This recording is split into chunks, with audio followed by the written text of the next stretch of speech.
உன் கல்யாண விஷயமா ஏற்பாடு செய்திருக்கிறேன். எனக்கு கல்யாணம் எதை பத்தி நீ பேசக்கூடாது சொல்லி வச்சுட்டேன். எனக்கு கல்யாணம் பண்றதுக்கு ஃபேர் கேர்ள் இந்தியாவிலே கிடையாது, எனக்கு நல்லா தெரியும்.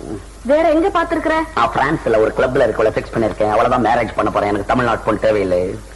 ஏண்டா தம்பி இப்படி எல்லாம் பேசலாமா? உங்க மாமா வேதரத்னம் இருக்கிறாரு, அவர் பொண்ணு சந்திரான்னு ஒரு பொண்ணு இருக்கிறா, அழகா இருக்கிறா, மூக்கு மூலியமா இருக்கிறா. அவளை நான் கல்யாணம் பண்ணிக்கணும். அதுக்காக இங்க வந்து எனக்கு தொல்லை கொடுக்குறேன். கல்யாணமா கல்யாணம் எதுக்கு பண்றதுன்னே இந்தியாவில இன்னும் சரியா தெரியாது. எனக்கும் வயசாயி போச்சு இல்ல? உனக்கு வயசாயிடுச்சுன்றதுக்காக நான் கல்யாணம் பண்ணிக்கணும் இல்ல? என் மூச்சு இருக்கிறப்ப எப்படி ஒவ்வொருத்தர் மூச்சுக்கும் கல்யாணம் பண்ணிக்கிட்டு என் மூச்சு என்ன வருது?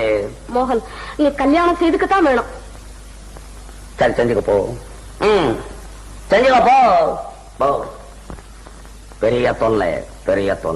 கல்யாணம் செய்து கொண்டுதான் மனிதன் வாழ்க்கை நடத்த வேண்டும் என்பது இந்த நாட்டு சட்டம்.